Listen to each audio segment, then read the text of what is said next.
दोस्तों नमस्कार, मैं हूं विकास कुमार सिंह। आप देख रहे हैं मंथन एक नई सोच। दोस्तों फिर एक बार हम पहुंच चुके हैं समस्तीपुर के पौली बुजुर्ग, एक छोटा सा गांव है जो मुसरी घरारी से 2 किलोमीटर पूरब की ओर है। आज के इस वीडियो में हम बातचीत करेंगे बकरी पालन के बारे में। दोस्तों पूरी हरियाली गांव में आप देख सकते हैं कि पूरी हरियाली भरी हुई है और बीचों बीच फार्म है। तो बातचीत करेंगे और जानेंगे कि कैसे ये अपना शुरुआत किए गोट फार्मिंग के क्षेत्र में, कैसे आए और कितना इनका अनुभव है गोट फार्मिंग के क्षेत्र में। तो हम जानेंगे इनसे सर से, और चलिए दिखाते हैं और बातचीत करते हुए उनसे चलेंगे उनके फार्म में और विजिट करेंगे और आप लोगों को भी दिखाएंगे। दोस्तों आप लोगों के पूरा एड्रेस हम बताएं और सर से भी जानेंगे कि कैसे ये अपना फार्म चला रहे हैं और कितने दिनों से ये फार्म की शुरुआत किए। सबसे पहले अपना परिचय हमारे दर्शकों को बताइएगा जरा सा। धन्यवाद। नाम अमित कुमार चौधरी जी, घर रुपौली बुजुर्ग, जिला समस्तीपुर। सबसे पहले हम जानना चाहेंगे सर कि आप ये गोट फार्मिंग के क्षेत्र में कैसे आए और कैसे आपको ये गोट फार्मिंग ही आपको क्यों अच्छा लगा। देखिए अभी क्या है, अभी के दौर में मंदी का दौर है और कंपटीशन का मार्केट है जी। इस वजह से किसी धंधा में उतना बेनिफिट अभी नहीं है जितना गोट फार्मिंग में है। लेकिन इस टाइम इसमें उतना कंपटीशन भी नहीं है और गांव देहात में अपने लैंड पर ही एक धंधा आप कर सकते हैं। इसीलिए हमारे दिमाग में आया जो हम अपने गाँव में रह के ही और अपने ही जगह पे ये काम स्टार्ट करें और इसमें उतना कंपटीशन का मार्केट अभी है नहीं और आगे आने वाला दिन जैसा हो, इसीलिए हमारे दिमाग में आया जो हम गोट फार्मिंग ही करें।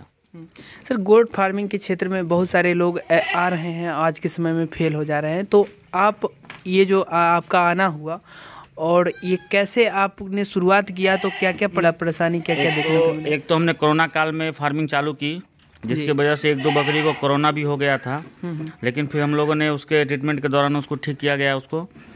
उसके बाद बकरी में सबसे ज़्यादा प्रॉब्लम हमको आने लगा स्किन प्रॉब्लम, बकरी का बाल उड़ना। अच्छा। फिर बकरी के बाल उड़ने पर फिर हम लोग उस पर काम किए, उसको ठीक हुआ बीमारी। उसके बाद बकरी के बीमारी के बाद बकरी खाती नहीं थी ढंग से हमारे यहाँ। फिर हम लोगों ने गांव के उपचार मतलब पूछताछ करके किसी डॉक्टर से या जिससे हम लोग ये लाए थे बच्चा, उनसे उन्नत वाले से उनसे सहयोग करके फिर इन लोगों को दवा ववा दिए तो ये लोग भी थोड़ा थोड़ा लाइन पर आ गए। उस दिन के बाद से कोई ज़्यादा प्रॉब्लम नहीं आ रही है, बशर्ते इसको केयर करना एक ज़रूरी है, इसको ध्यान रखना ज़रूरी है। ये नहीं खाना लगा दी और कहीं चल गए बकरी खा रही है, ऐसा कुछ नहीं है। देख रेख रखाव साफ़ सफाई ये सब ज़रूरी है। प्लांट जितना साफ़ सफाई रहेगा उतना बीमारी का अटैक कम रहेगा, जितना गंदगी रहेगा बीमारी उतना ज़्यादा अटैक करेगी प्लांट पे।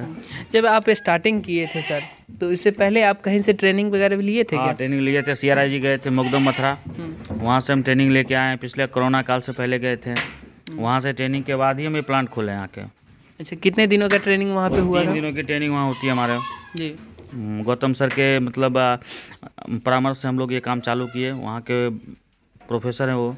अच्छा, ट्रेनिंग के बाद आप जब गोट फार्मिंग की शुरुआत किए सर, तो ये हमें बताइए कि आप बकरियां कहाँ से लाए? फिर बकरियां हम बहुत सारे फार्मर के पास गए, लेकिन उन्नत वाले के पास सबसे अच्छा क्वालिटी था, रख रखाव भी उनका अच्छा था और सबसे ज़्यादा वो सहयोग करेंगे किसी दवा का या किसी चीज़ के पूछताछ के लिए।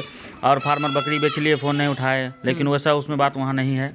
वहाँ जब आपको ज़रूरत पड़े फ़ोन करिए, उठाते हैं, बात करते हैं। अच्छा, उन्नत गोट फार्म से आप जब बकरियां लेकर के आए तो सर कौन कौन सा नस्ल आप बकरियों के वहाँ से लाए थे? हम सिर्फ वहाँ से बरबड़ी लाए थे जी। हमको सिर्फ बरबड़ी पे काम करना था और अभी बरबड़ी पे ही काम करेंगे। और एक तोतापरी का बीडर लाए थे वहाँ से, जो अभी हम लोग रखे हुए आप देखे होंगे उसको। बस यही 2 नस्ल पे भी काम करना है फिलहाल। तो कितना बकरियां वहाँ से लाए थे आप? वहाँ से हम 12 लाए थे, 12 बकरी एक ब्रीडर, उतना ही लाए थे हम लोग। तो अब ये बताइए कि आप 12 बकरी से अपना फार्म की शुरुआत किए और आज के समय में आपके यहाँ कितना है? हाँ, आज के समय में हमारे पास टोटल 26 जानवर हो गए हैं जी। और जिसमें 4-5 प्रेग्नेंट है जो इसी महीने में बच्चा दे देगी। आज हम 25 पे चले गए हैं जी। और फिर से पुनः वो प्रेग्नेंट हो चुकी है, 3-3 महीने 4-4 महीने की है। फिर हमको वो मार्च अप्रैल में फिर वो बच्चा दे देगी। तो हमारा उम्मीद है मार्च अप्रैल में हम 40 पार कर सकते हैं। अभी हम 25 पार कर गए हैं, 40 के एवरेज में हम जा सकते हैं मार्च में। अच्छा, 25 में आपके पास कितने बकरियां हैं और बच्चों की क्या संख्या है सर बताइए? हमारे पास 8 खस्सी हैं और उसके बाद जो बच जाते हैं वो सब पाठी हैं। जी। और जगह का जो अनुपात है सर, आप अपने फर्म की क्या जगह है, थोड़ा सा बताइएगा हमारे दर्शकों को। हाँ, जगह जो है हमारे प्लांट का जो स्ट्रक्चर हम बनाए हैं जी। वो 20 फीट चौड़ाई बनाए हैं और लंबा 100 फीट का है हमारा। लंबाई अब जितना ले ले उससे मतलब नहीं, लेकिन प्लांट का चौड़ाई हमेशा 20 फीट ही होना चाहिए। जी जी। क्योंकि क्या है कि सुबह का और शाम का धूप प्लांट के अंदर आना चाहिए और बड़ा प्लांट बनाने से प्लांट का मॉइस्चर जो है वो उड़ नहीं पाता है, इसके कारण निमोनिया का ज़्यादा डर बना रहता है। जी जी। ये हम लोग को ट्रेनिंग में बताया गया था इस बात, इसलिए प्लांट की हर हमेशा चौड़ाई 20 फीट ही होना चाहिए। वैसे बनाने के लिए तो अपना अपना अनुभव है सबको, जिसको जैसा एक्सपेरिमेंट करते रहते हैं वो तो दूसरी चीज़ है। रख रखाव के बारे में अगर हम बातचीत करें तो सर, रख रखाव अभी कैसे आप कर रहे हैं और क्या क्या मैनेजमेंट आप रख रखाव में कर रहे हैं, जरा सा हमारे दर्शकों को बताइए। रख रखाव में हम लोग उसको सप्ताह में 2 बार स्प्रे करते हैं फिनाइल का। उसके बाद बकरियां को दवा नियमित रूप से पिलाते हैं। जी। जैसे हो गया लिवर टॉनिक हो गया या कोनो कैल्शियम हो गया, इसी टाइप प्रकार जितना दवा आती है हम लोग उसको रेगुलर दे रहे हैं। अभी ठंडा में थोड़ा 25 ग्राम गुड़ खिला रहे हैं सब बकरी को। 5 ml सरसों का तेल देते हैं ताकि शरीर में टेम्परेचर बना कर रखे, गर्मी आए रहे, ताकि सर्दी का मौसम है इस टाइम। यही सब रख रखाव अभी फिलहाल तो कर रहे हैं हम लोग। और बच्चा हमारा इसे देखिए, आप तो देख रहे हैं सब ठीक चल रहा है अभी तो। जी जी बिल्कुल। और खाने में अभी क्या क्या दे रहे हैं, जैसे अगर फीड मैनेजमेंट की बात किया जाए तो? मैनेजमेंट में भी हम लोग दे रहे हैं इसको भूसा जी, 250 ग्राम दाना और हरा चारा। 1 किलो हरा चारा और 250 ग्राम दाना और 250 से 300 ग्राम सूखा चारा, बस यही दे रहे हैं अभी। मतलब खाने में आप हरे चारा का भी आप प्रयोग कर रहे हैं? हाँ, हरा चारा का प्रयोग कर रहे हैं हम लोग। तो जो भी हमारे जो नए फार्मर होंगे, जो नए दर्शक होंगे, अगर इस तरीके का अपनी फार्म की शुरुआत करना चाहेंगे तो सर उनको क्या सलाह देंगे? हरा चारा देना सर एकदम जरूरी है, एक टाइम जी, कम से कम। हरा चारा कैल्शियम की मात्रा रहती है, हरा चारा एक टाइम आपको पशु को देना ही होगा। अब ऐसे नहीं देते हैं तो कोई बड़ी बात नहीं है, फिर आपका कॉस्ट हरा दाना नहीं है तो कॉस्ट बढ़ जाएगा ना फिर आपके दाना पे, फिर आपको दाना पे खर्चा बढ़ जाएगा, भूसा पे बढ़ जाएगा। इसीलिए एक टाइम हरा चारा देना जरूरी है और इसके सेहत के लिए भी हरा चारा होना जरूरी है। 1 किलो हरा चारा इसको प्रतिदिन एक बकरी को चाहिए ही चाहिए जी। हम अभी आपके फार्म पे देख रहे हैं सर कि कुछ आप ब्लैक बंगाल भी रखे हुए हैं और कुछ बर्बरी भी रखे हुए हैं। हाँ। तो कौन सा आपको बेहतर लग रहा है, बर्बरी लग रहा है बेहतर या ब्लैक बंगाल अच्छा लग रहा है? अभी बर्बरी बेहतर है ब्लैक बंगाल से, इसका ग्रोथ भी अच्छा है और ब्लैक बंगाल से थोड़ा दूध भी इसका ज़्यादा होता है और बकरियाँ ब्लैक बंगाल से अच्छा बर्बरी ही है। ब्लैक बंगाल लोग बोलते हैं, अपना अपना वैसे तजुर्बा है, लेकिन बर्बरी ही बढ़िया बकरी है। हम बर्बरी पे काम करेंगे, बर्बरी पे ही काम करेंगे। सर बहुत सारे ऐसे लोग हैं जो स्टार्टिंग फार्म की करते हैं, शुरुआत करते हैं फार्म में और स्टार्टिंग में ही वो फेल हो जाते हैं जी। तो सर आप CIRG से चूँकि आप ट्रेनिंग ले चुके हैं तो जाहिर सी बात है कि आपको अनुभव ज़्यादा होगा उन किसानों से जो ट्रेनिंग लेकर के नहीं करते हैं, ऐसे ही शुरुआत करते हैं। तो जो नए फार्मर हैं उनको आप क्या सलाह देना चाहेंगे कि ट्रेनिंग लेकर के शुरुआत करना चाहिए या बगैर ट्रेनिंग के करना चाहिए? बिना बगैर ट्रेनिंग का तो बकरी प्लांट खोलना ही नहीं चाहिए जी। बिना ट्रेनिंग का तो कब आप जीरो हो जाइएगा कहना मुश्किल है जी। जब भी आपके इसके टीके के बारे में जानकारी नहीं होगा और बिना टीका का आप फार्मिंग नहीं कर सकते हैं। आपको 5 टीका लगवाना ही लगवाना होगा। तो बिना ट्रेनिंग का आपको टीका के बारे में पता नहीं रहेगा, रख रखाव के बारे में पता नहीं रहेगा, प्लांट का स्ट्रक्चर कैसा होना चाहिए नहीं समझ पाइएगा, तो फिर क्या प्लांट चलाइएगा, कैसे चलाइएगा? लाए सीधा बांध के खिला रहे हैं, ऐसे थोड़ी चलेगा। जी जी बिल्कुल। जब बीमारी इस पर अटैक करेगी तब आपको समझ में ही नहीं आएगा कि इसको FMD हो गया है कि PPR है कि ET हो। ट्रेनिंग होना चाहिए ना, तभी ना आप समझिएगा जो हमारे बकरी को क्या प्रॉब्लम चल रहा है। तो ये बिना ट्रेनिंग का तो नहीं खोलना चाहिए सब। कहीं ना कहीं से आप ट्रेनिंग लीजिए, ऐसा नहीं है कि आप CRG जाके ही ट्रेनिंग लीजिए, लोकल में भी लीजिए जहाँ पे आसपास में आपको अच्छा लगे, जो हाँ ये अच्छा फार्मर है। और ट्रेनिंग लेने के बाद फार्मिंग विजिट करिए जाके। ट्रेनिंग में आपको तो ट्रेनिंग के बाद आप 2-4-10 फार्मर के पास जाइए, उसको विजिट कीजिए ये क्या कर रहे हैं, कैसे कर रहे हैं, उसके बाद आप डालिए प्लांट। सर बच्चे की रख रखाव के बारे में हम थोड़ा सा जानना चाहेंगे कि आप अपने बारे में किस ढंग से बच्चे की रख रखाव कर रहे हैं, जरा सा बताइए हमारे दर्शकों को। बच्चे के रख रखाव के लिए सर्दियों के मौसम में हम एक प्लाई का खाना डोंगा बनाए हुए हैं। उसमें हम एक खाना में 8-7 बच्चे को रखते हैं फिलहाल, जो 1 महीना के अंदर के होते हैं और उसको बराबर टेम्परेचर देते रहते हैं। ऐसा टेम्परेचर देते हैं ताकि उसको ठंड ना लगे।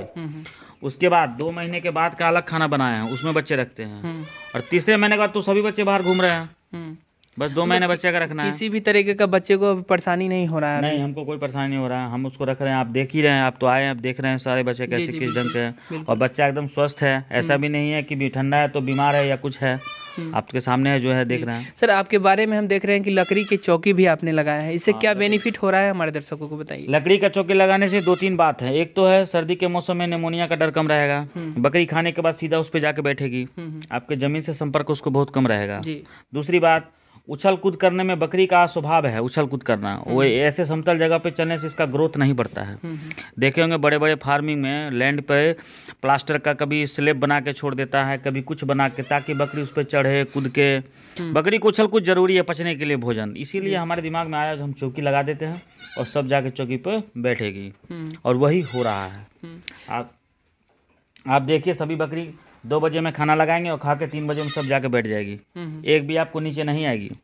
इससे किसान को फायदा है, निमोनिया में, सर्दी में, बीमारियों से बचाव होता है। बीमारी से पूरा बचाव है इसमें। सर हम जानना चाहेंगे कि बकरी पालन के अलावा और क्या क्या आप कर रहे हैं अभी।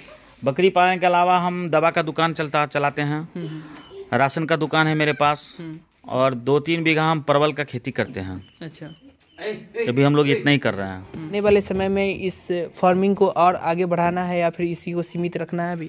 नहीं, आने वाले फॉर्म में हमारा उद्देश्य एक ही फार्मिंग चलाना है। हम फार्मिंग चलाएंगे और 2 नस्ल पे काम करेंगे, एक इस पे करेंगे बरबरी पे और दूसरा सोजत पे। और हमारा उद्देश्य है बिहार में टॉप से टॉप फार्मर बनने का। इसके लिए हमको जितना मेहनत करना पड़े हम वो करेंगे। हमारा अगला यही उद्देश्य है जो हम बिहार में 2 नस्ल पे काम करें, सोजत और बरबरी पे। तीसरा हम किसी पे नहीं काम करेंगे, यही 2 नस्ल पे हमारा काम करना है। आप हमारे रख रखाव से नहीं समझ रहे हैं कि हम इस फार्मिंग को आगे बढ़ाना है। ऐसा नहीं है कि लाए चल रहा है, जिस दिन नहीं समझ में आएगा बंद कर देंगे, ऐसा कुछ नहीं है। यही हमारा उद्देश्य है, इसको करना है। जैसे बहुत सारे नज़दीक के जो किसान देख रहे होंगे, 1-2 पीस अगर लेना चाहेंगे आपसे, तो क्या उनको आप अवेलेबल करा सकते हैं? एकदम अवेलेबल करा सकते हैं, क्यों नहीं करा सकते हैं। किसान को दे सकते हैं जी, जो फार्मिंग करना चाहते हैं उनको देंगे हम। जो फार्मिंग की शुरुआत अपना करना चाहेंगे उनको आप दे सकते हैं। दे सकते हैं। और कुछ हमारे जो नए किसान भाई होंगे उनको आप सलाह दे सकते हैं? हाँ, हम तो यही सलाह देंगे कि बिना ट्रेनिंग का नहीं खोलिए, किसी के बात में नहीं आ जाइए, जो खोल लीजिए सब कुछ अच्छा रहेगा। ऐसा कुछ नहीं है इसके अंदर, बीमारी इसके अंदर ज़्यादा अटैक करती है, इसीलिए बिना ट्रेनिंग का और बिना वैक्सीनेशन का बच्चा नहीं लीजिए, ना लीजिए किसी से और ना किसी को दीजिए।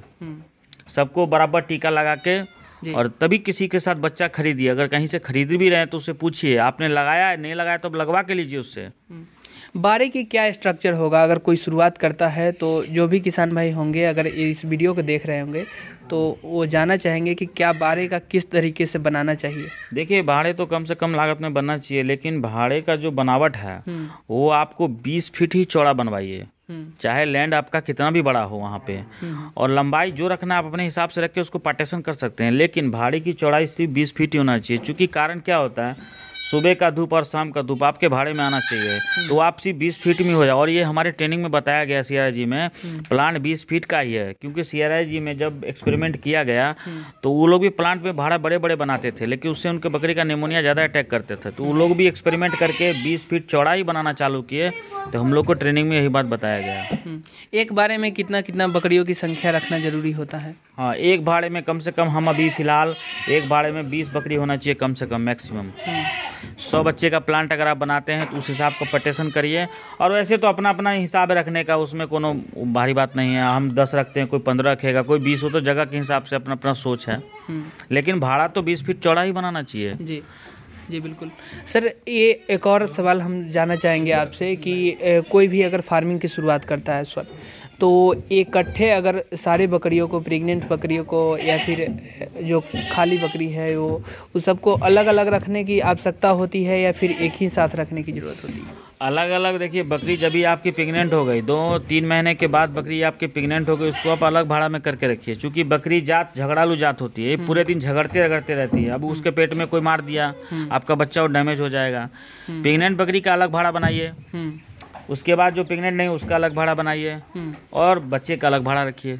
हम तो 3 पार्टीशन में भाड़ा बना के चलते हैं। प्रेग्नेंट बकरी के साथ में किसी को नहीं रखते हैं, क्योंकि बकरी जात का स्वभाव है, झगड़ालू स्वभाव की होती है। वो झगड़ा के चक्कर में वो एक दूसरे को मार देती है, उसका बच्चा डैमेज होने का डर लगा रहता है।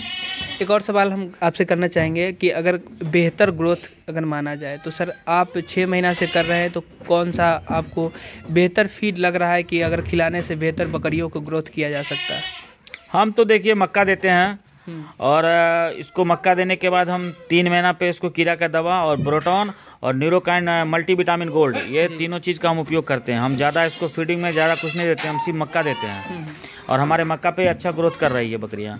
और मक्का के बाद हम इसको 1 महीना छोड़ के ब्रोटॉन और ये मल्टी काइंड गोल्ड आता है, मेन काइंड का है वो, देखिए बोतल है ये सरसों थोड़ा, देखिए ये दवा का हम बराबर इसको यूज करते हैं। और इस दवा का रिजल्ट इतना अच्छा है जो कहने की बात नहीं है। ये दवा हम इसको बराबर यूज करते हैं। देखिए ये मल्टी स्टार गोल्ड है, मेन काइंड बनाती है इसको। और इसको हम 5 ml पिलाते हैं हर बकरियां को दिन में 1 टाइम, और ब्रोटॉन दिन में 1 टाइम 10 ml देते हैं। इससे हमारा बच्चा का ग्रोथ देख सकते हैं, आप तो देख रहे हैं बच्चा सबका ग्रोथ। वो लोग को हम 1 ml देते हैं अभी, इन लोगों को 5 ml देते हैं, बड़ी बकरियां को 10 ml देते हैं। हमारा यही फिटिंग है, हम इस पर अच्छा कर हमारा काम चल रहा है। ज़्यादा खर्च करने से थोड़ी ज़्यादा मुनाफा होगी। जो भी नए किसान भाई होंगे, अगर आपसे कुछ जानकारियाँ लेना चाहेंगे, कुछ अपना अनुभव वो आप उनको शेयर कर सकते हैं। हाँ क्यों नहीं, जितना हमको नॉलेज है उतना तो हम उनको बताएंगे ना, नॉलेज बताने से थोड़ी घटता है। नया फार्मर को हमसे पूछेंगे, हम भी किसी से पूछे थे, इसी तरह होता रहता है। जी जी बिल्कुल। तो दोस्तों आपको ये जानकारी कैसी लगी? आप 1-2 पीस अगर लेना चाहते हैं, जो भी नए फार्मर है 1-2 पीस अगर लेना चाहते हैं, 1-2 पीस से शुरुआत करना चाहते हैं या 10 पीस भी लेना चाहते हैं, तो आप सर से बात करके जानकारी लेकर के समझ करके उसके बाद आप अपना फार्मिंग की शुरुआत कर सकते हैं। नंबर स्क्रीन पे रहेगा। आपको ये वीडियो कैसी लगी आप हमें कमेंट बॉक्स में बताइएगा। आपका अनुभव हमारा हौसला बढ़ा सकता है। अगर चैनल पे नए हैं तो चैनल को सब्सक्राइब जरूर कीजिएगा। बहुत बहुत धन्यवाद। जय हिंद, जय भारत।